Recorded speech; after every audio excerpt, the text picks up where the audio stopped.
So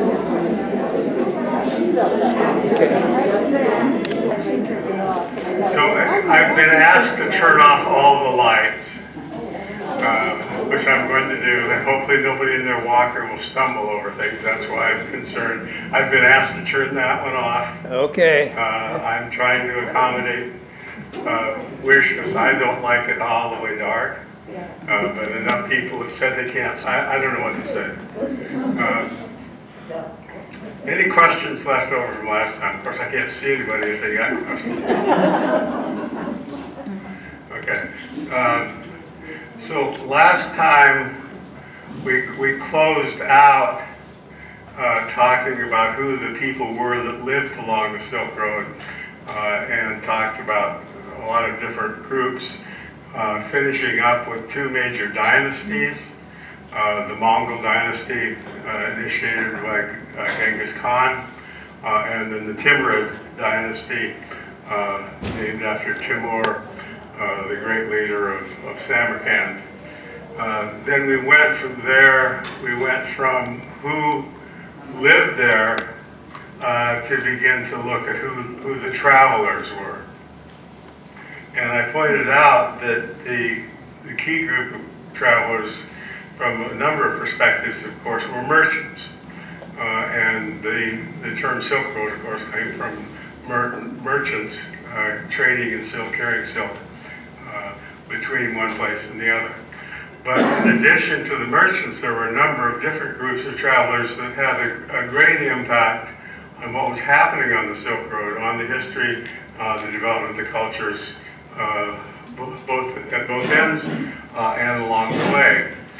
And so I began last week looking at who some of the quote-unquote travelers were, kind of people who wandered about. All who wander are not lost, as you know. Travelers, particularly focusing on a couple of major Europeans that went in to meet with Genghis Khan and other leaders of the Mongol dynasty. And then I pointed out the importance of the exchange of diplomats over time. I think if I remember what I did, there's the travelers. Maybe I didn't do the diplomats yet. Nope, I didn't do the diplomats yet. Okay. That slide, the title slide kind of got me disoriented a little bit. So what I want to talk about today, or begin talking about today, are the religious figures, because a large part of what was going on was the exchange of religious ideas. The final session, whenever that is, we'll look at more about ideas. But today I'm going to talk about people who carried those ideas, and then also look at some of the goods and physical things that were transported. So today, finish up with the travelers, and then go into what was it that was carried, if you will. And religious figures played an important role in the history of the Silk Road, and it included the followers of many faiths, and we'll talk about those faiths next week. But predominantly, the travelers were Buddhist monks who went from China to India to obtain holy texts, and then bring back those texts, and also monks who went as pilgrims to the holy sites in India. An early figure in this was a guy named Babu or Dharmamika, who was born about 230 CE, and he was a religious figure who had an extensive knowledge through education in Chinese classics, but also, interestingly enough, was said to have a reading knowledge of all the languages of Central Asia, which of course made it easier for him to travel. And there were lots of languages.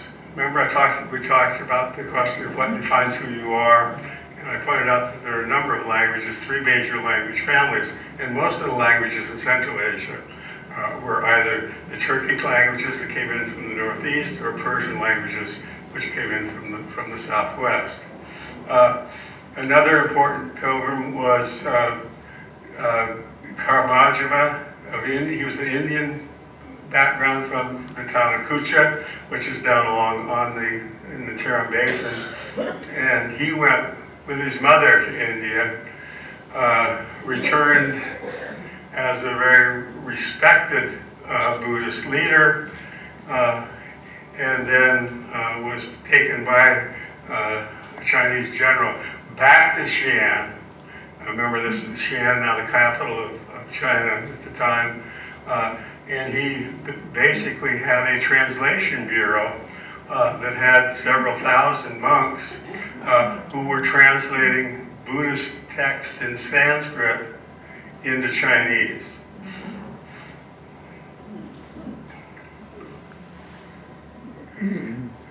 There was another guy, and I'll talk about a little bit more about him in a minute. Keishan went to India in about 399. He took a whole bunch of monks with him, visiting religious sites and collecting rules of monastic life. As it says here, his journey was arduous and protracted, and he returned to China. He went overland, then he returned to China by sea in 1413. Xuanzang, years 602 to 64, he was probably the most famous of the pilgrims, the translators, who, during the Tang era, he traveled along the northern Silk Road to Tashkent, Samarkand, then down into Kashmir, around India, and back to China on the southern Silk Road. I'm going to show you these maps of these journeys in just a minute. But a lot of this was driven then by interest in China of developing a more scholarly background, if you will, to Buddhism. So finding out what the Buddhists were doing in India, bringing that back, but also, very importantly, bringing back texts. And so these traveler monks played a major role in the transmission of Buddhism and other religions, but particularly Buddhism, along the Silk Road. They wrote narratives of their travels, and these travel narratives really provide insight into the challenges they faced, the perils of travel, and what was happening in the Buddhist communities that they encountered in India and Kashmir. As I mentioned before, they did this, they enhanced their knowledge of Buddhist doctrine and tradition, brought back the texts which were translated, and basically contributed not only to Buddhism as a spiritual belief, but also the religious art of Buddhism. And we'll talk more about that the last day when we talk about art along the Silk Road, particularly Dunhuang. They brought back paintings and statues that showed how Buddhists were depicting the various Buddhist fables, stories, and so on in the homeland of Buddhism.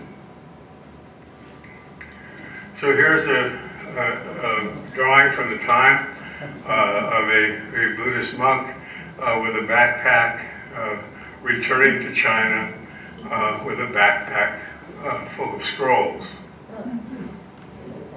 So the first of these, the first recorded Chinese Buddhist who made a pilgrimage to China was Fixan.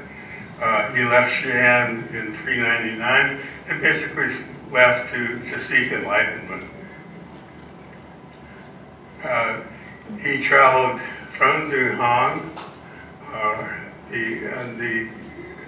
along the northern Tarim route, that is the route to the north of the Tarim Basin, along the Tian Shan Mountains. He was the first traveler known to pass through the Taklamakan. If you recall, when I talked about the environment, I pointed out that the key impediment to travel is this very large desert, the Taklamakan, translated in as "he who goes in does not come out." And this man on his pilgrimage basically, and I'll show you on a map in a minute, passed through the desert from the town of Wuhi on the north to Khotan on the south. He then crossed the Himalayas into Kandahar, Peshawar, and then on to India, and visited a number of Buddhist priest shrines and monasteries. He traveled for 12 years, and then he returned to China by sea, going to Nanking, and then he hung out there, writing his memoirs, informing others about what he had learned in these travels about Buddhism. I might reiterate the people who wrote their travel narratives, many of these have been translated and are available on the Silk Road Seattle website. So if you go into that website, you can link to the published memoirs, I think, of everybody I've talked about so far. So here he is. Here's his route, Xi'an.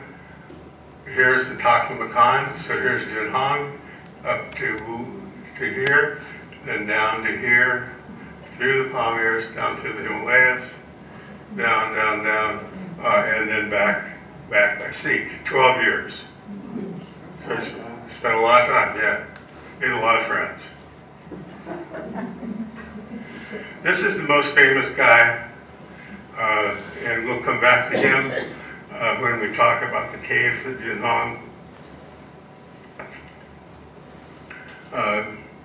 He traveled to India at the height of the Tang Empire, 7th century current era.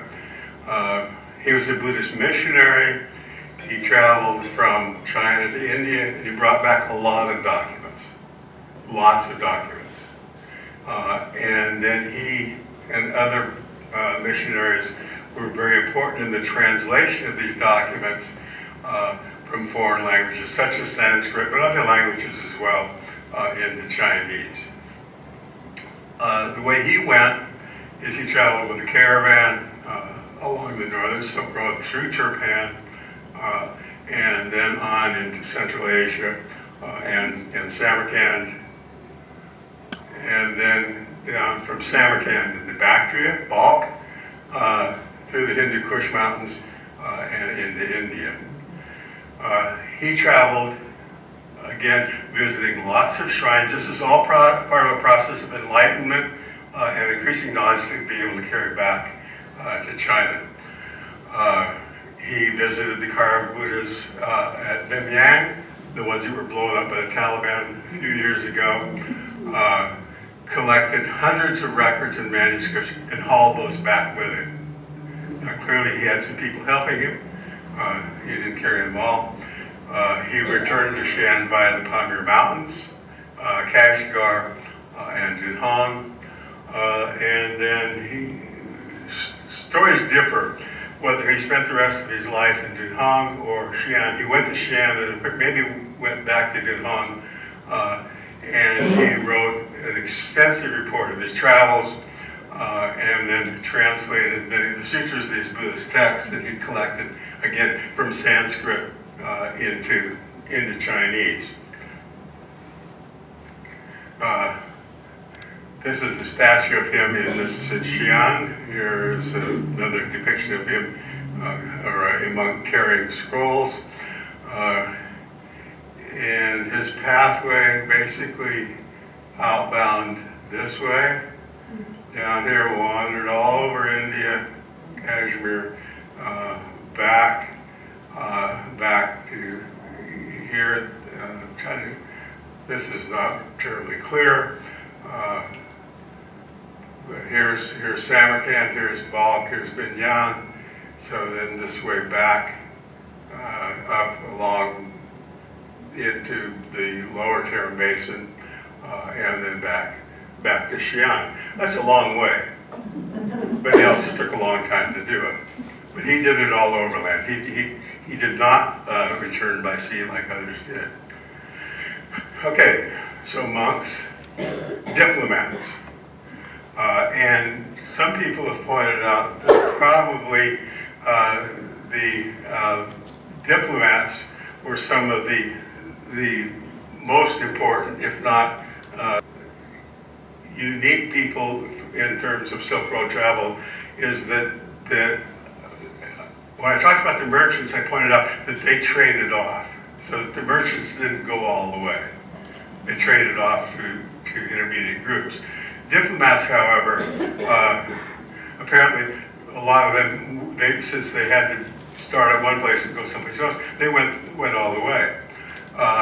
And so, in the 2nd century BCE, the Han Dynasty Emperor Wudi sent a diplomat, Zhang Qing, to west to negotiate an alliance against the Xiongnu. Remember, the Xiongnu were the nomads to the north of Tianshan Mountains, and the concern with the Chinese were that they would come down into those areas of what's now Western China, into the Tarim Basin.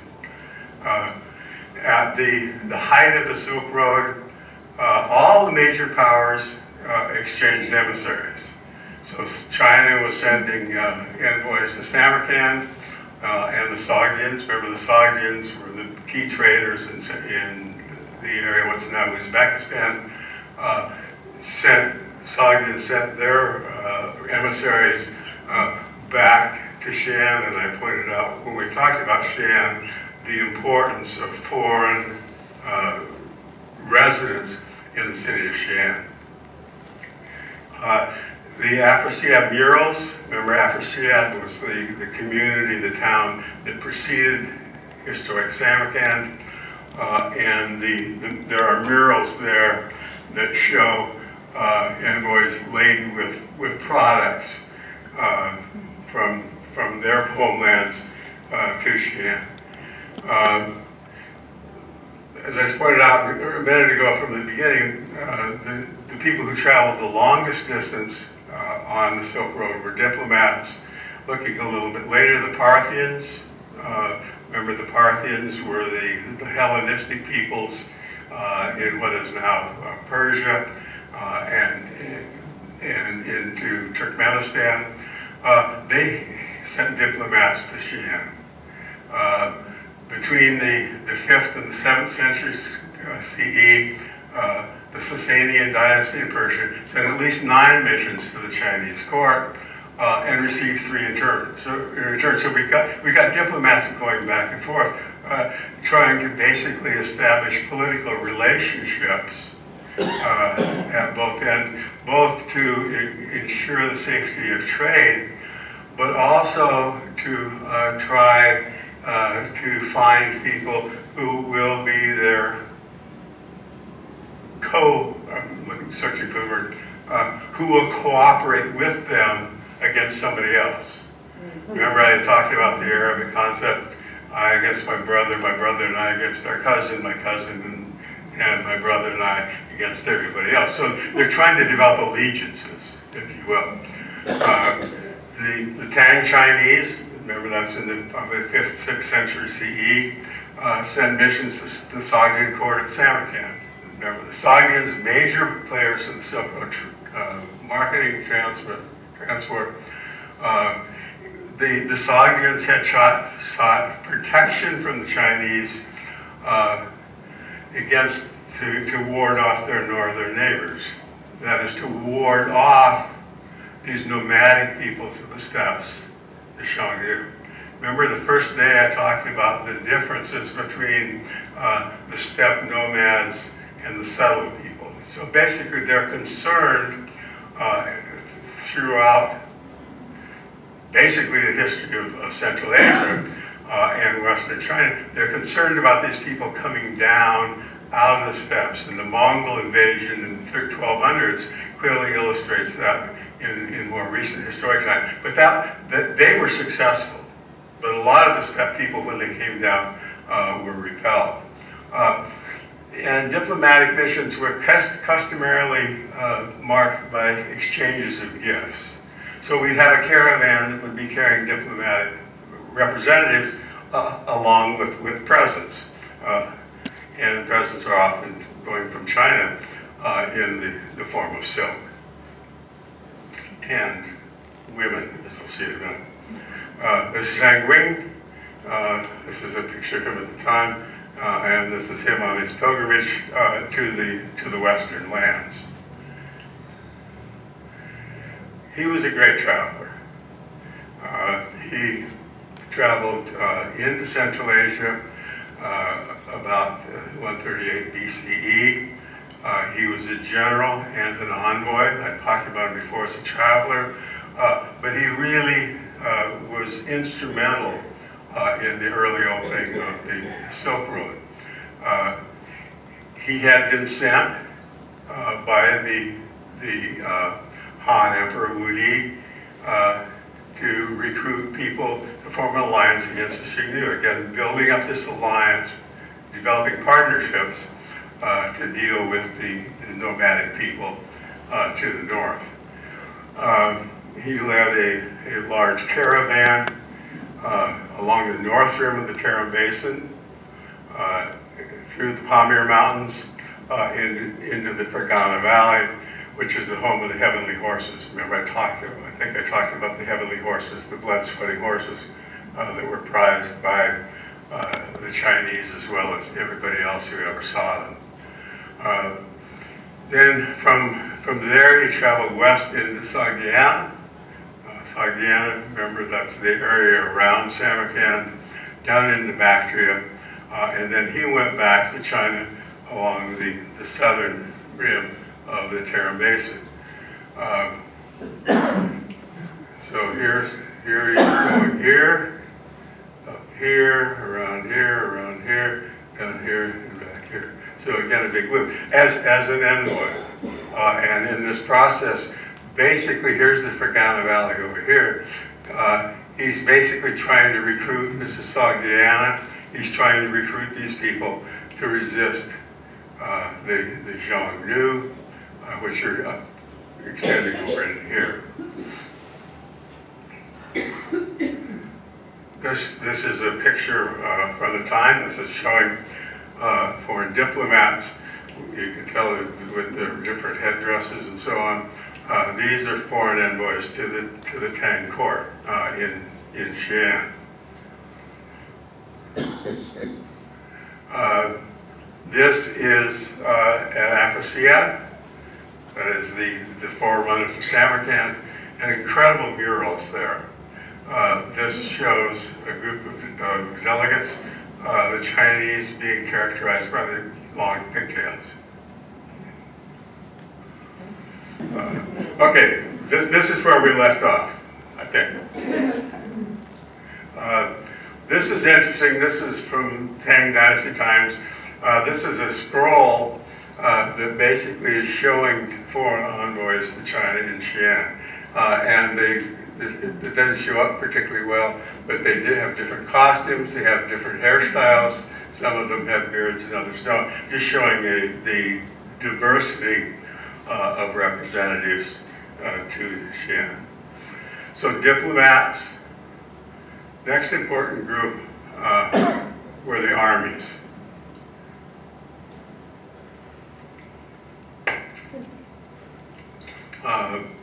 Probably next to the merchants, the most numerous.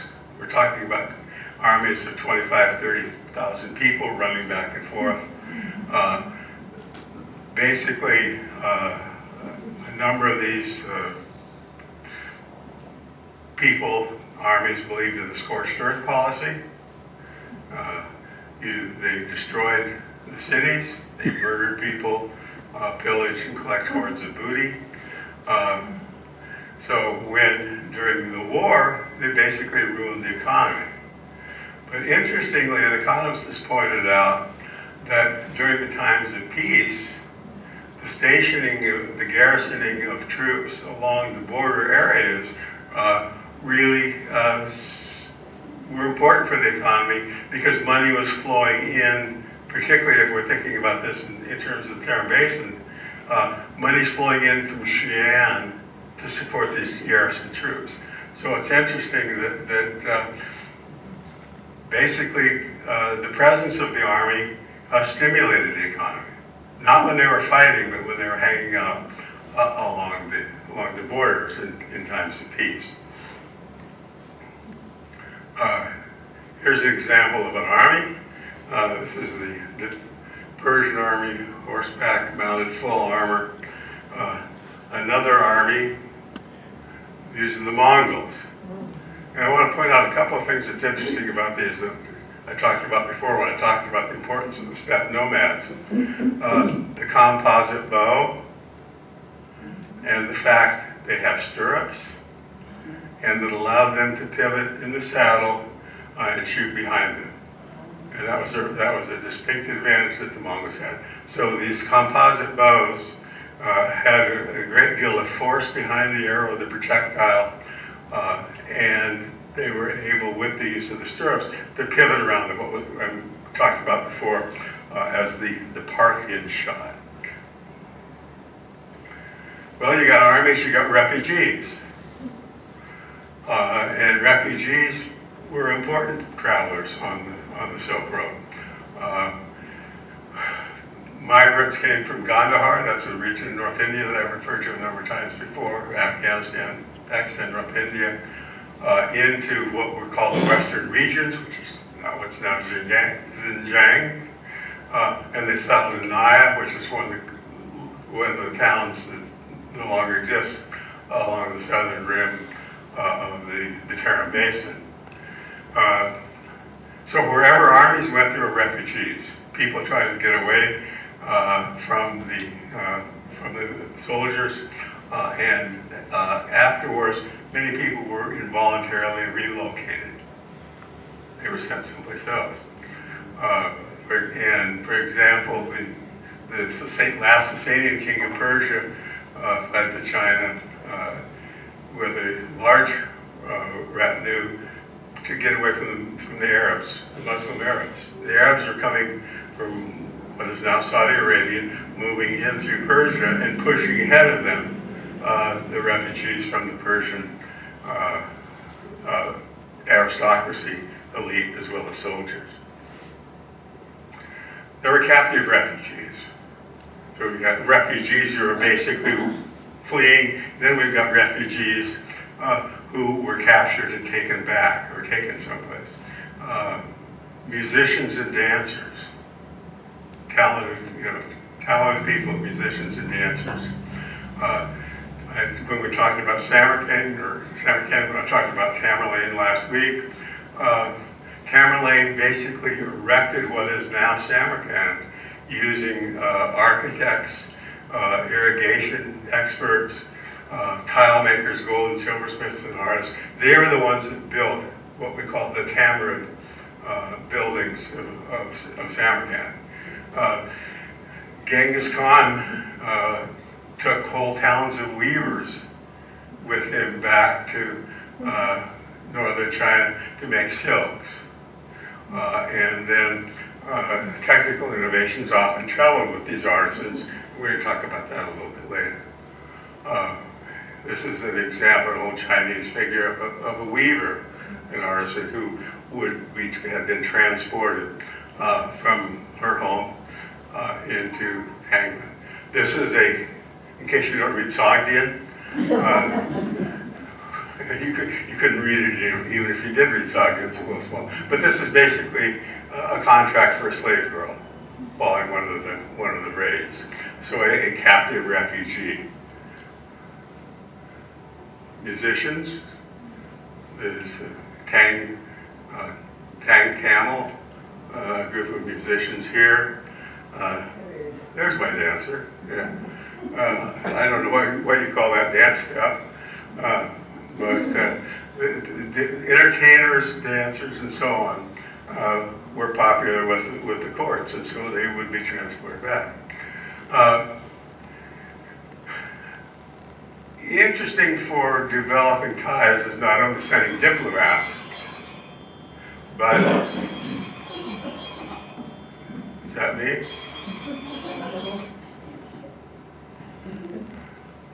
What were called princess brides. And princess brides were often used as an adjunct to diplomats. They would be used as diplomatic tools, I guess. And among the Chinese, they were used to make potential enemies friends, particularly along the northern border, and basically to try to buy off people to avoid having to fight with them. The other thing was that if you were a hostile leader, your status increased if you were able to get a Chinese princess bride. I mean, we're talking big time here. So you get a princess bride, well, that's a lot better than the guy next door who just has his Mongol girlfriend. I mean, I didn't say mongrel, I said Mongol girlfriend. One of the most famous of these was Wang Zhuan. She was pledged to the chief of the Xiongnu in 33 BCE, and she is considered to be one of the four great beauties of Chinese history. I don't know who the other three are. She was one of, there were four, and she was one of them. Any idea of her age? Yeah, young.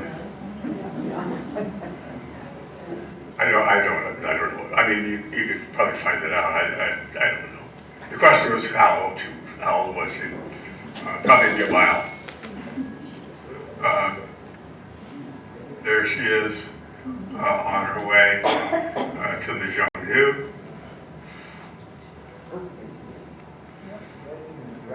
This is at Afrasiab. This is a caravan with a bride, question mark. On the elephant, there's a palanquin there. An entourage with gifts on their way someplace. This is a reconstruction of it, showing here's the court waiting for her arrival, the princess bride here and her retinue, horses, camels, and so on. So the princess brides were very important. Now there were some people, there were travelers who just traveled, then there was explorers who explored. And it's perhaps a little difficult to differentiate between that. But the explorers basically were intent on developing information about new areas.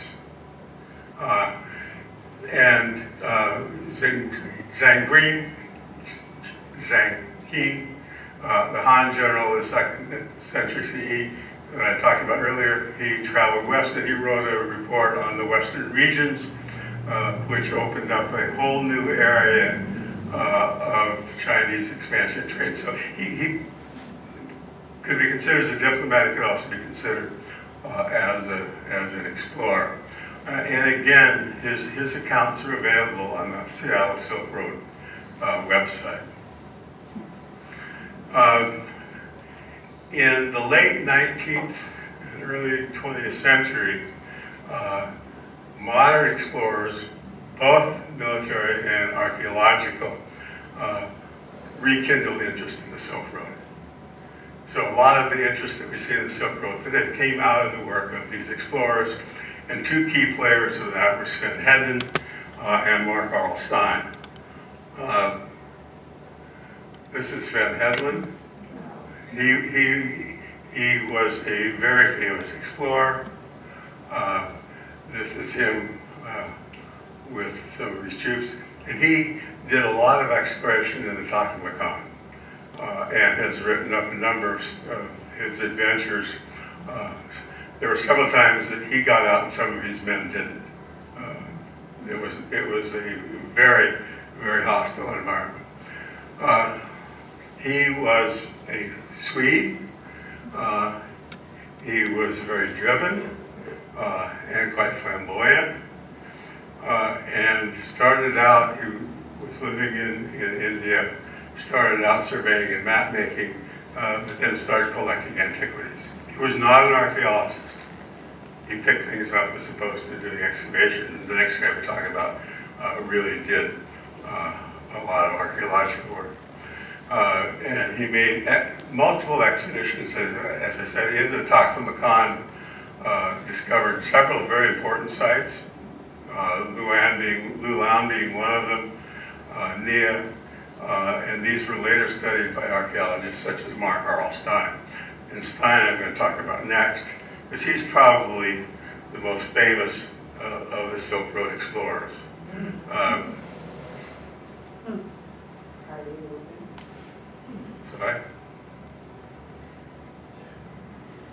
He was a Hungarian. And he traveled with his carrier Dash.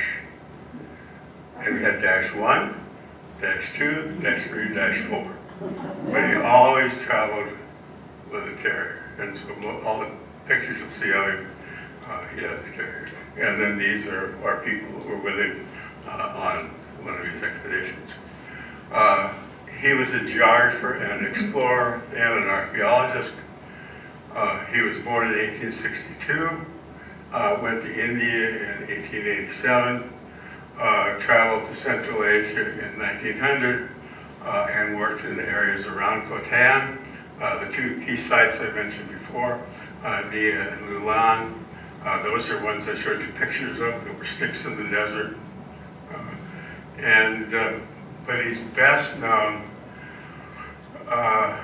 for his discoveries at the Thousand Buddha or the Mako Caves in Dunhuang in 1907. He wrote lots of books.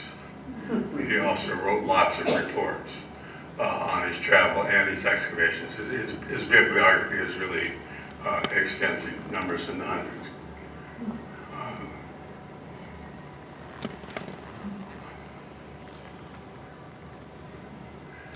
He also was a great fan of Alexander the Great, carried out excavations in Persia. He died in Kabul, Afghanistan, and is buried there, died there in 1943. He is the most famous of the Silk Road explorers. He is considered to be a thief by the Chinese. And we're going to talk about that when we talk the last day, whenever that is, when we talk about the cave at Dunhuang. He pretended to be a major devotee of that Buddhist monk Zhang that I talked about, who had gone back to Dunhuang, and he pulled a real coup. And we'll talk about that on the last day when we talk about art.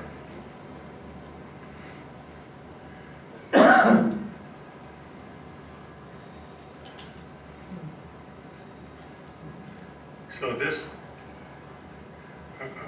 I'm not sure why the computer's not cooperating with me today, but at least the sound system works. So the last traveler I want to talk about is the Black Death. And the Black Death is thought by most people to be bubonic plague. It spread all from China along the Silk Road to Western Europe. Once it got to what would be Eastern Europe, the Crimea, ships from there went through the Black Sea. There were sick people on board. The ships docked in Messina, which is a seaport in Sicily, and from Messina, the plague was introduced into Europe. It had very far-reaching social, economic, and political effects for Eurasia. Here's a picture from the time. The buboes, these large blisters, and it was extremely deadly. This map shows the spread. This shows it starting in China, but some question about whether it started in China or up in here in the area of the Great Khanate. Spread across along the Silk Road routes, here in Crimea, down through the Black Sea, down through the Dardanelles to Messina, and then from there throughout Europe.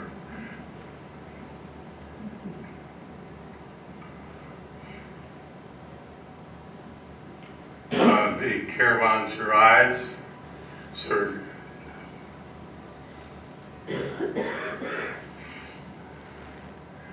it was one of the last travelers on the old Silk Road. After the plague, basically the Silk Road per se disappeared. And it was commonly called the Black Death, but devastated Eurasia in the middle of the 14th century.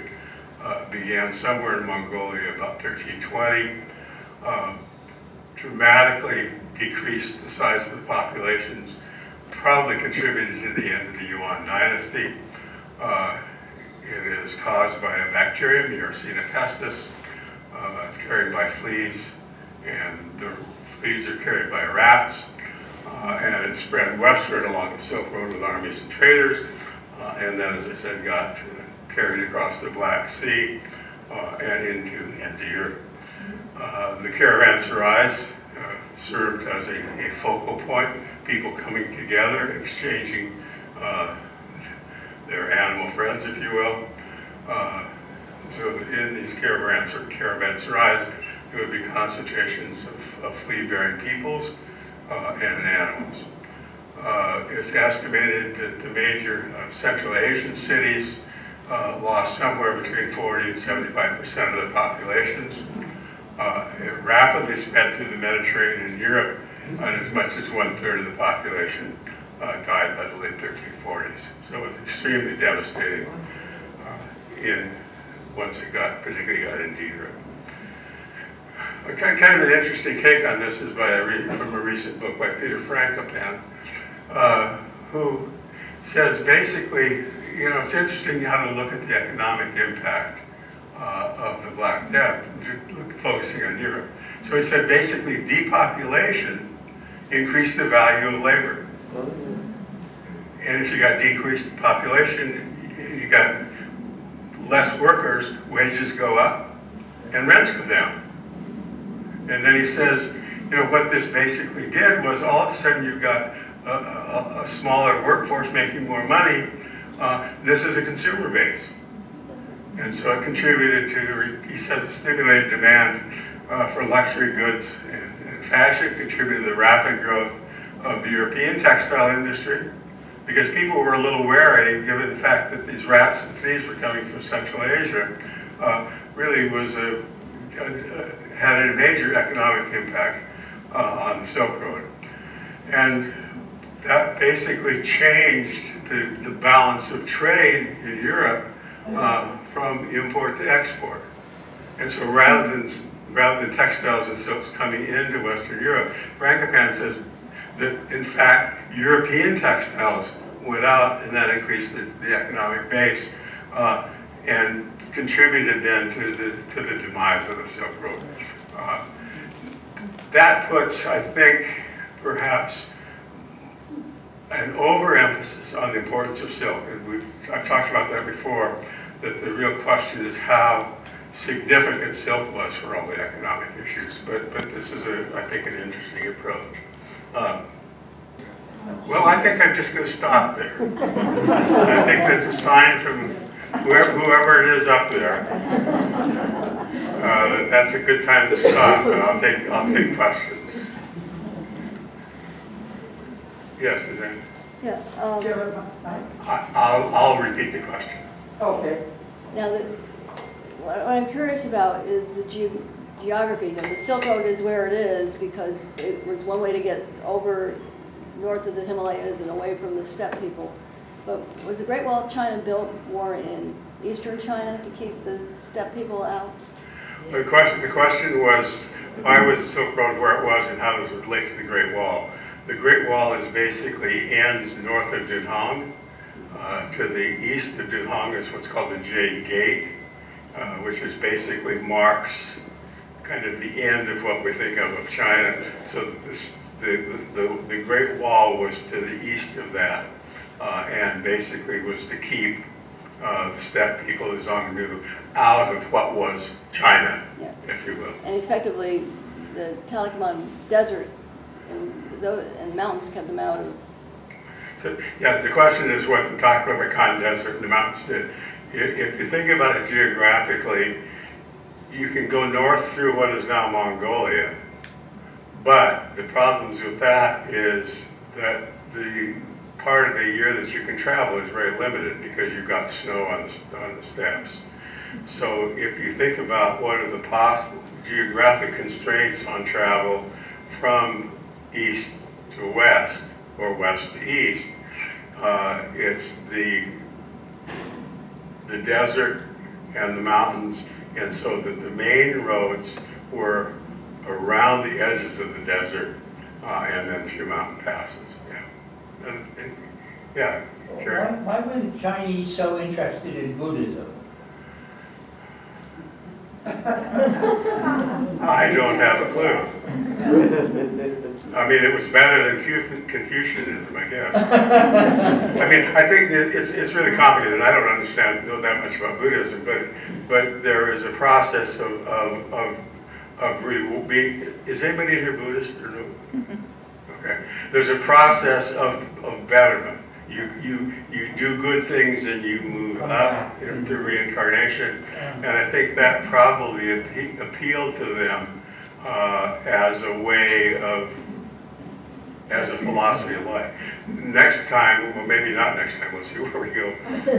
Sometime in the future, I'm going to talk about all the religions that came in, because there were a lot of different religions: Zoroastrianism, Manichaeism, and so on. But Buddhism really set the pattern, if you will, particularly for the art and for the early exploration.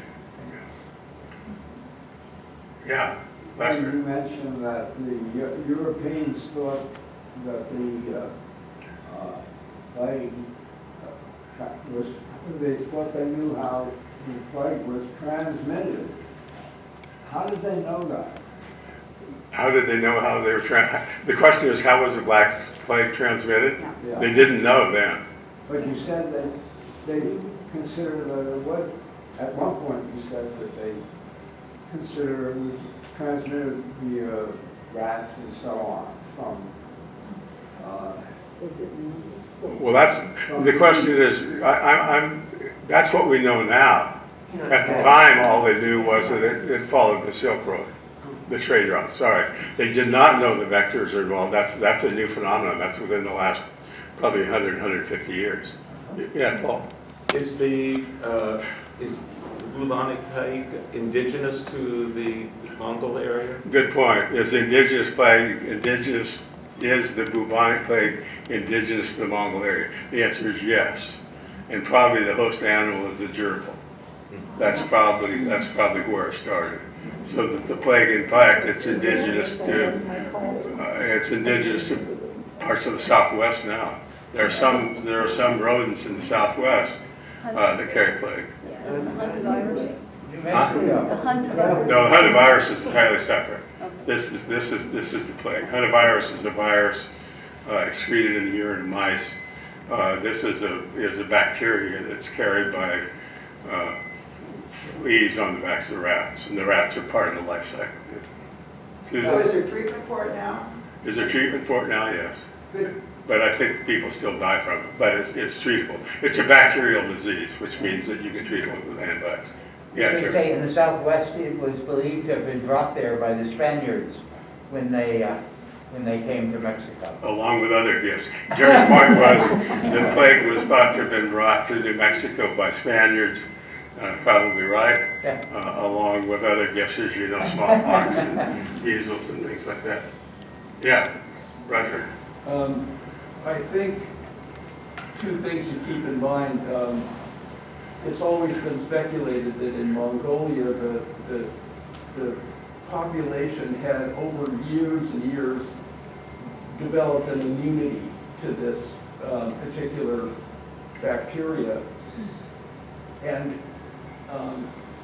this is kind of a teaser, but on Saturday Matters coming up, I'm going to do I should get a microphone. We haven't got an extra I'm microphone. going to be doing a presentation on Venice, and I'm going to be talking about the plague doctor. And the plague doctor obviously knew that this was transmitted somehow through the air, and that you needed to be protect it against it. I'm going to try to repeat what you said. Basically, he made a really good point. He made a really good point about if you are in contact with the disease endemically, over time you develop resistance to that disease. It's called through a process called natural selection.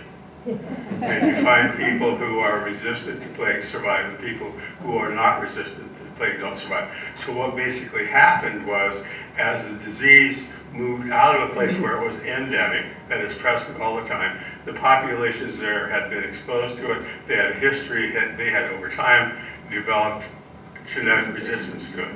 As it moved to the west, people who survived may have in fact been genetically less susceptible to the disease than those who died. So it's a process of selection. The other point with regard to the plague doctors is that at that time, the thought was that most things were transmitted airborne through bad air. That's where malaria comes from, bad air.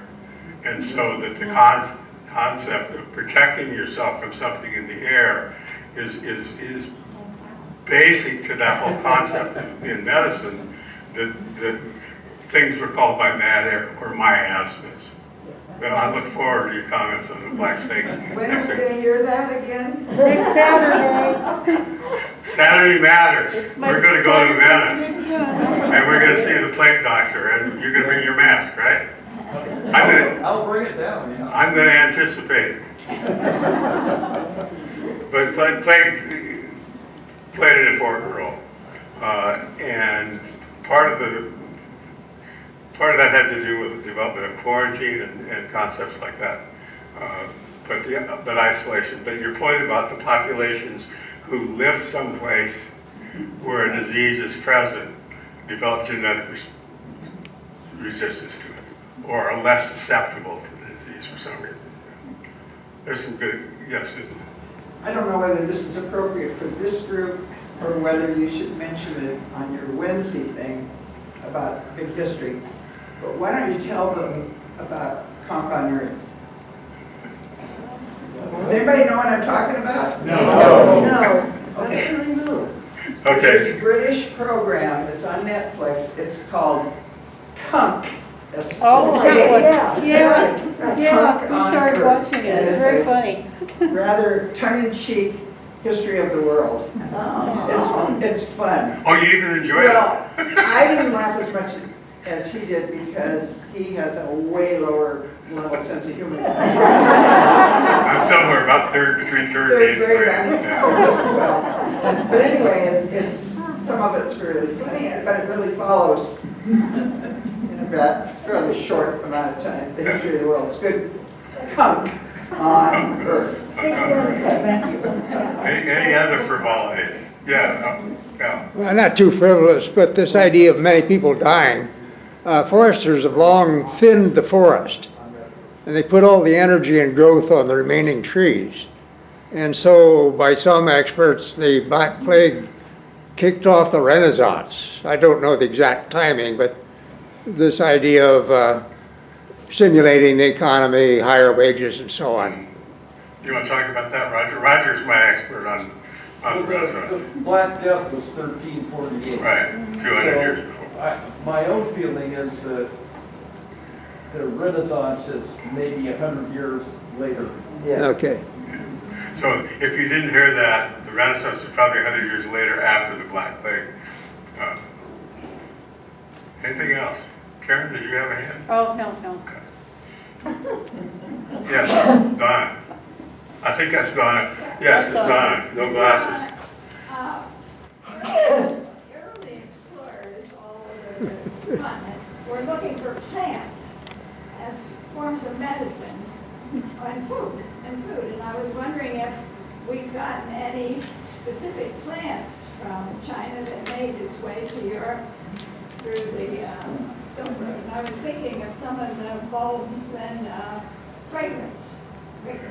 How about next week? That's the lecture that was supposed to be the day. That's now next week. Oh, great. I'm going to talk about the exchange. Atlantis is one big part of that. The question was about plants and exchange, and there's a lot of interesting things that were happening that way. And plants were one of the major things that were transported, a lot, in addition to silk. Yeah, spices. Yeah, both ways. In fact, the evidence is that more plants from the west to the east than the east to the west. There's very little evidence that anything moving out of China, except tea. Talk about tea. Talk about tea. Anything else? How many more lectures? We don't know. Well, there's at least 2 more. How many more days that is? Remember, if you go back and think about that first schedule, there was going to be 6. Yeah. So I've got 6 lectures. Yeah. Now the question is, how many days are 6 lectures? Okay. So I think we've got at least 2 more, and maybe we'll see if we can get another one. Okay, all right. With the, Barry. thank you. What was the relative importance of the Silk Road after compared to before the plague hit? What happened was basically it declined in importance, but it's hard to know, but I would say it declined in importance more because of the expansion of sea trade than with the demise with the Black Plague. Because what we see here is we've got the development of trade between China, India, and Arabia. And then now the next thing we're going to have is we're going to have Vasco da Gama and his people coming in the 1400s, 1500s, basically with sea trade into Indonesia, which really spelled the end. Because the problem with the Silk Road, if you think about it, you're moving 25 to 30 kilometers a day. You got 5,000 miles. Yeah. I don't do kilometers to miles in my head. So you've basically got a long, slow process. You've got weather, you've got bandits, you've got fighting folks. You got camels that can carry maybe 400 pounds. You've got ships that can carry literally, even in those days, tons. And if you look at some of the archaeology of the sea trade, there are ships from the later the Tang, Song Dynasty, that have got like 20,000 porcelain bowls. Well, think about how many camels did it take to carry that. So, and I decided, I think I mentioned the first day, that I wasn't going to try to get into the sea roads, the sea transit. There's an interesting book called Silk Roads and Silk and Spice Routes. And it's a very interesting book that looks at the difference of overland exchange versus the sea routes. Very interesting. Yes, Betty? How did they bury the people that died, especially during the plague? The question was, how did they bury the people who died? A lot of them, they just threw them out in the field. I mean, in some cases, there weren't enough people left alive to bury. Yeah. And so they were there, out in the field. Compost. That's a new movement, planting your body to grow a tree, right? Okay, anything else? Okay, thanks a lot. I'll see you next week.